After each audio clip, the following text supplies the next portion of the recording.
Hello music lovers and welcome to Rider TV. You're with Cheryl Lee. And Vince Contarino. And this week we're interviewing Carla Lippis. She's become a little bit of a regular on our show, and deservedly so, because she's a magnificently talented lady.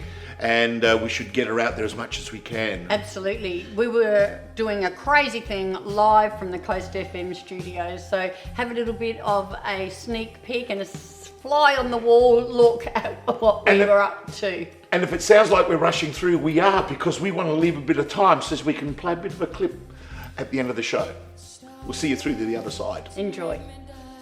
Thank you to Lynette for the right mix. Loved the Beach Boys, wouldn't it be nice? Always a nice, smooth one to go out with. I'd like to welcome you to Monday Larday. Pop onto the Facebook page, 88.7 Adelaide's Coast FM, and or that Radio Chick Facebook page, or pick up the phone and dial 8371 1000 to say hi. As Lynette mentioned, we have a very special guest, co-announcer. Good evening. Carla Lippis live in the studio with us tonight. If you haven't met Carla before, she's got an amazing story and she's an amazing South Australian talent. I don't even know if we've got enough time, Carla, to go through all of your achievements, but we'll give it our best shot. That's all right. That's all good. Yeah. So we started with one of her favourite songs, and then we're going to play another couple. Why is that one of your favourites? I think Jeff Buckley is probably the greatest singer of his generation. I guess I'm kind of between gens with the timing of that, but it was really formative for me. I think growing up, I think that album came out, Grace came out, I think it was 94, maybe 1994, 95. And I was only quite young at the time, but I just remember, like, my whole family were obsessed. And I'm like one of the younger ones in the family. All my cousins were older than me, and they got to see him live. I did not, because I was too young, but he's just incredible. It's the way people don't sing like that anymore, and they don't write songs like that very often. And he had this incredible vocal range, but he was also a great lyricist. He was also great at co-producing those albums. He just had absolute sheer unadulterated talent and skill, especially vocally. And he was a great guitarist as well. And you don't get people like that anymore. They don't make them like them anymore. No, not really. And he died so young. Like, it's insane how young he was. I think he was 31. He drowned in the Mississippi River. I think he went for a late night swim and was taken away, which is completely tragic. And he's now like he's such an enigma, I guess, because the public didn't really get much of him, did they? No, he wrote, you got the one album, and then the second release, which they called Sketches for My Sweetheart the Drunk, which was literally demos of what he was going to release next, which was, I think, an album going to be called My Sweetheart the Drunk. And even the demos on that album are incredible. Unfortunately, he didn't get to see out that vision, but he's had such a lasting effect in music and on everyone who listens to him, because he was just so bloody talented. Yeah.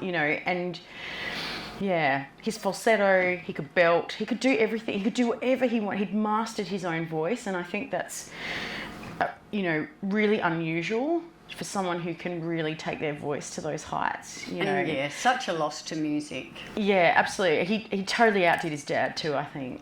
Obviously Tim Buckley was his father, but he totally surpassed his dad, like any kind of child should do. Yeah. Just like really, and you don't get that. You get the children of stars don't usually do better than the parents. Yeah. They don't. No. Artistically, but he did. He absolutely blew it out of, blew out the park with everything. And so he's just such an enigma. I wish we had more interviews. I wish we had more, but we don't. Yeah. So forever a mystery, I guess. Well, Yeah. we're going to play another couple of your favourite songs as well, and then we're going to go into your fabulous career, because I've seen you a couple of times just recently. You and Dusty Stevenson opened at the Gov a few weeks ago for the infamous trio of Yeah. Swanee, Gleeson and Borwick. So That was you fun. can belt them out with the best of them Yeah, it as was well. really fun. They were so lovely as well. I hadn't actually met John before. I hadn't met Mr. Swan before, and he was just so lovely. He had a good old chat with my folks as well, because they came along, and he was incredibly charming, and so was Kevin, very charming. Yeah. And Good old rockers. Yeah, no, but it was really fun, and then we all got up together at the end and sang a song together, and it was just a good old time, really. It was beautiful. Yeah, Dusty's well acquainted with them, but I'm not, so it was really nice to be invited onto the stage. We loved it, and seeing you all up together at the end was fabulous. And we've also seen you recently at the Beer and Barbecue Festival as your alter ego. I don't know if it's my alter ego No? or if it's just a facet of a very rough diamond, a very rough stone of some description.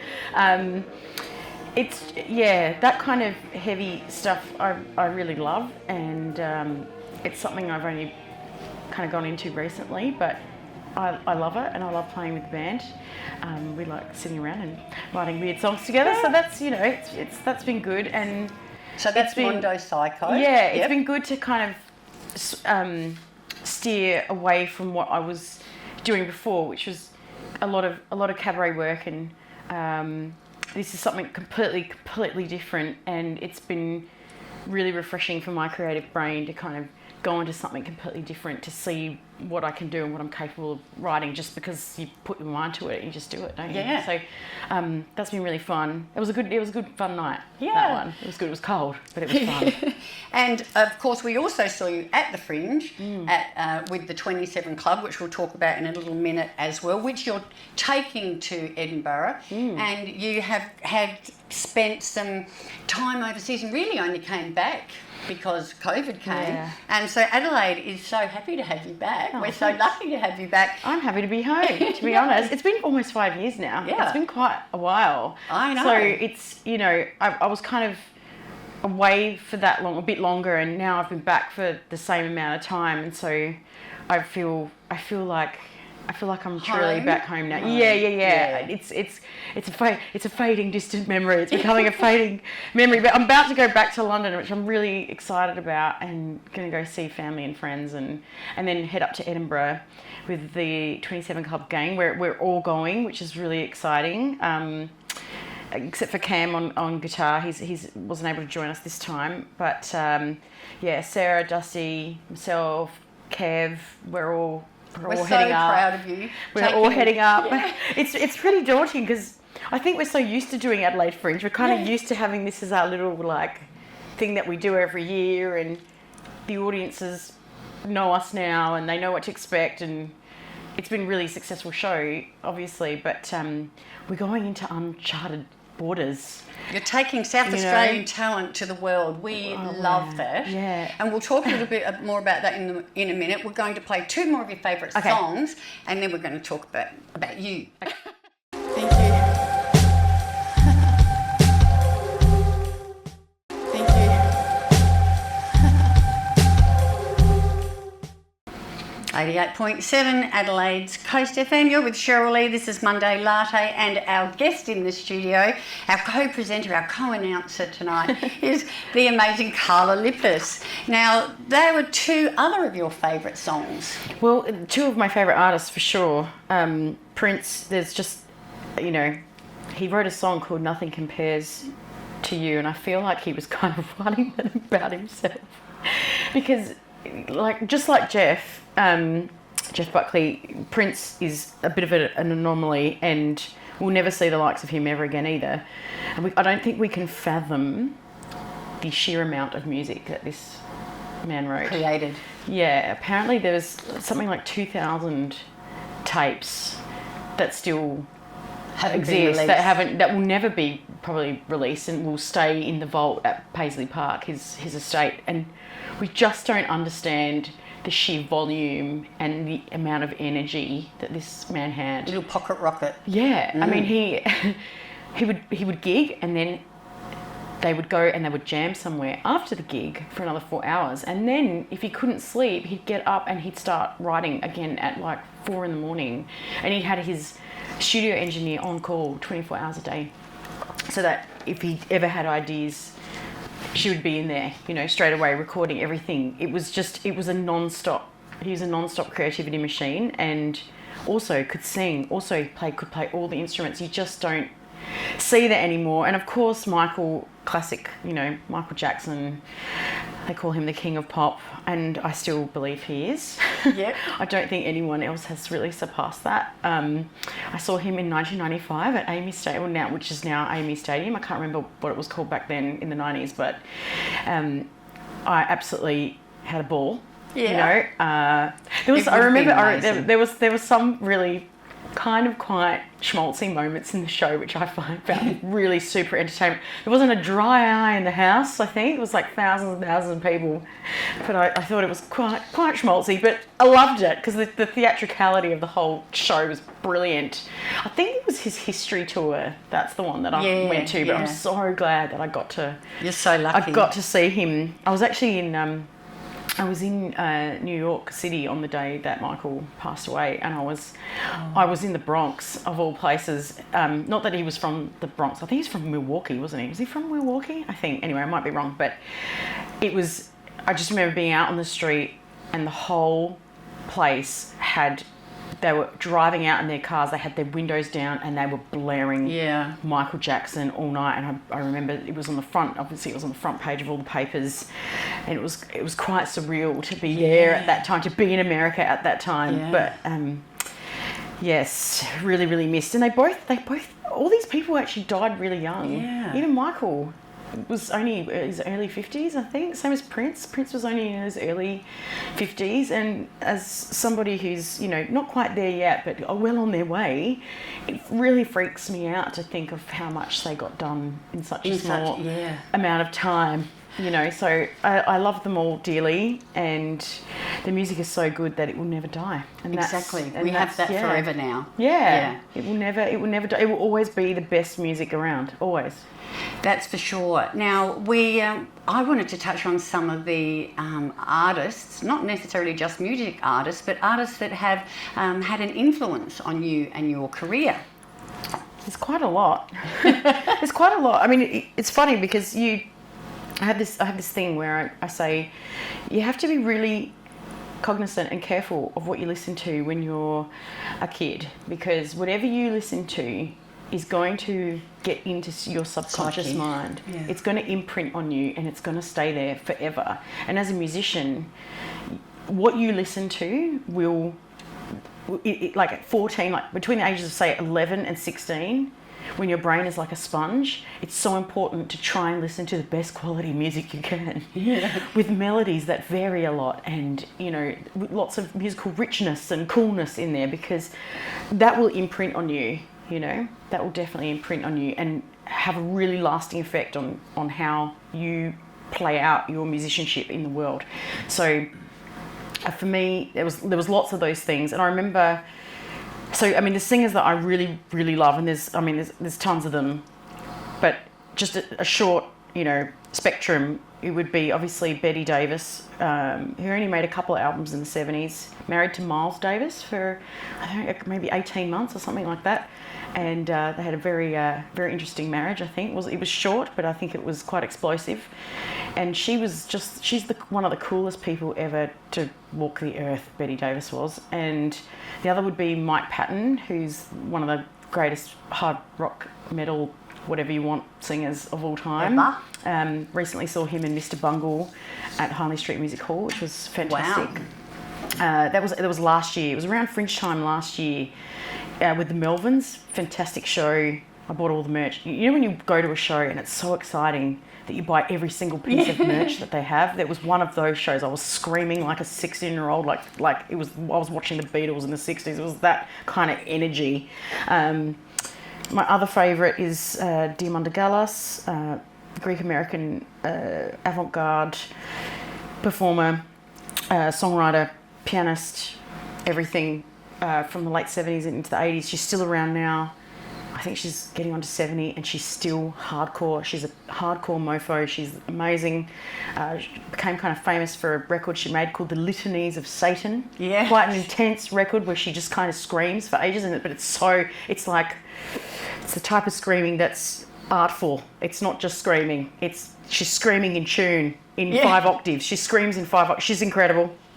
And one of the other people that's probably very, very different from the last 3 is I really love Gillian Welsh as well for her lyric writing and her sensitivity with her songwriting. And I think now we're going to play maybe something by Mike Patton. I think we are. I think we're going to have Faith No More with Epic. Nice. And we'll be right back to speak some more about Carla and her fabulous career. Cool. Thank you. Thank you.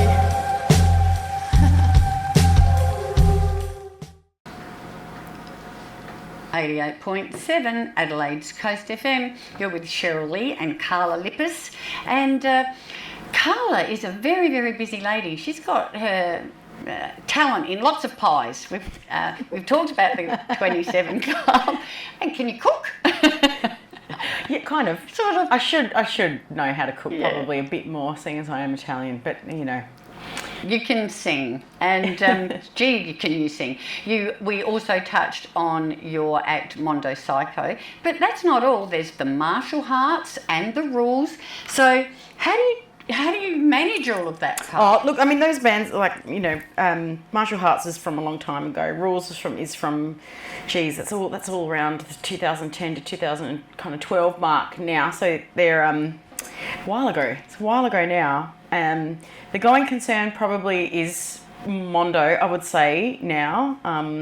We're kind of currently working on the second record because it's been a couple of years. So kind of moved back from overseas, was twiddling my thumbs for a really long time because it was right smack bang in the middle of COVID. And so essentially just sat down and had a lot of time to think about what I wanted to do and how I wanted things to sound, what we wanted to do next. And so me and my creative partner and husband, Jeff, we decided to start the band. And it's been a lot of fun. And we've really enjoyed it. Enjoyed the process of kind of getting our old friends back together and playing together and writing something new and different that none of us had kind of done before either. But we're all into heavy music. We just hadn't really done it. No. So yeah, released the album in 2022. That was a lot of fun. Played a lot of great shows. Obviously the most recent, as we discussed before, Beer and Barbecue, and Time to Think. And what we came up with was Mondo Psycho. And it's been a lot of fun since. And when can you give us a scoop? Can we catch you somewhere soon? We nothing soon for a while because, as you know, I'm headed off Of course. OS for a while with 27 Club. Obviously, we were mentioning before, I'm playing Edinburgh Festival Fringe, and we're doing the whole season at Assembly Hall. Anyone going to Edinburgh, we're on at 8:30 every night, 6 nights a week. Wow. In Assembly Hall, which is a beautiful theatre. So we're really lucky. We've got this amazing theatre to play in every night. Prime time, we're on at 8:30, which is quite an incredible spot to get. So we really hope that goes well. I've done Edinburgh 3 times in a row. I've been there before. I've been there a few times now. Right. It's a really magical place. It's a magical city. Edinburgh Festival Fringe there's like 4,000 shows. Yeah. So I think like Adelaide Fringe, you've got about maybe 12 to 1,500, somewhere in that vicinity, and then you've got 4,000 shows Like in Edinburgh. more than twice as much. Yeah, it's huge. It's absolutely huge, and but it's really awesome at the same time. And you'll see stuff you'll see things like for example, classic example in the last few years that was really successful was that that TV show Fleabag. You don't know that one? Okay. Huge success. Huge successful show, even in Australia. Huge, vastly successful. And it started as a one-woman show in Edinburgh. Right. The writer who she was on the stage by herself, just doing that show, and then it became this kind of worldwide sensation. I mean, Phenomena. Obviously, you don't know about it, but the other, I'll Google it. yeah. So it's a real, Edinburgh can be a real springboard for different acts, and whether it's theatre or comedy or music or cabaret, there's just so much of it. So I'm excited to go back. Yeah. I'm really, really excited to go back to the UK. It's been 5 years. Yeah. So I'm interested to see how everything has changed, and especially in London, And see how recovered. London has changed and all that kind of stuff. Well, we are really, really proud of you taking Australia to the rest of the world. Got some quick messages, and then we're going to play one of your songs from the 27 Club, Jimi Hendrix, Foxy Lady. Yeah. Adelaide's Coast FM. Our time is nearly up, Carla. We've got so much more to talk about. I know. It's terrible. No, you have to go because you've got to get up early in the morning, the life of a rock star. It's not very rock and roll though, is it? It's not very rock and roll. Early mornings, you're supposed to sleep till noon.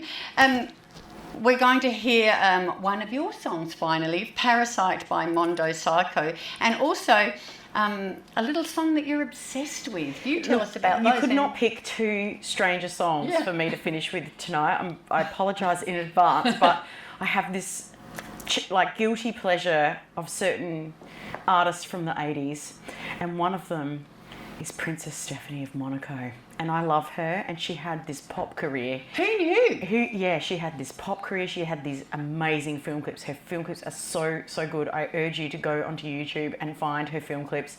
I love them. Did she really sing? She was kind of like whispering over some cool pop music. But I love it. I love this song. Very, very different to the Mondo track, Parasite. But yeah. Uragon by Princess Stephanie of Monaco. I swear to God, go check it out online. I love her. I just love how she could kind of, I don't know if this is misplaced, but she could basically just buy. Yeah, buy a way in. Yeah. You just buy your way in. Why not? You've got the contacts. Yeah, You're exactly. royal. Yes, exactly. And obviously she's one of the younger ones, isn't she? Yeah. She's the youngest one. I So think- there's the older ones to kind of take care of all the heavy lifting. And then she got to have a fun pop career. I mean, Be a her rock life was star quite too. tumultuous. She didn't have the best time, I don't think, but she was definitely having a fabulous time at this point in her life and her career. So I thought we'd end with something really fun. Well, tonight. you know what? I love that you love her. And we're going to have your song, Mondo Psycho's Parasite, and then Stephanie's, what's it called? Uragon. I think that's how you say it. Thank you. Uragon. And I just wanted to say thank you so much. I Thank you know for having you me. are so busy. That's all right. And it's been wonderful chatting, and we'll have to do it again. Yes, we'll have to do it again. Big part B. Yes, yeah, we'll do. Yeah, we'll do it. We'll do it. Thank you so much for having me. Thanks for coming.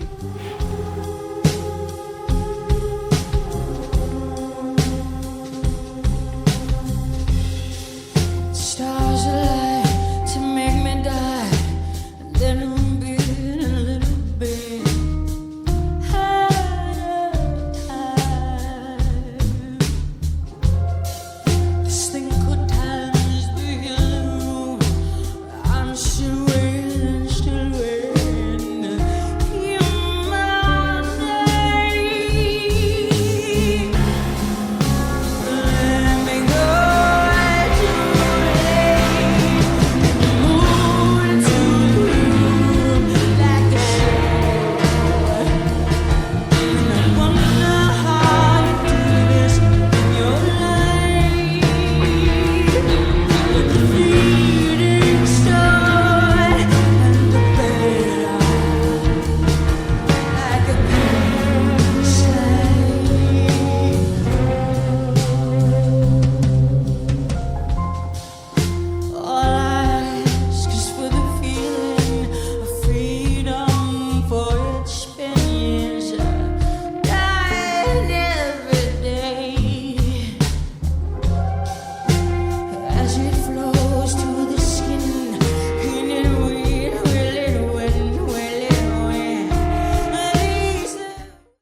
Sorry, I got stage fright. I know, he's scary, isn't he?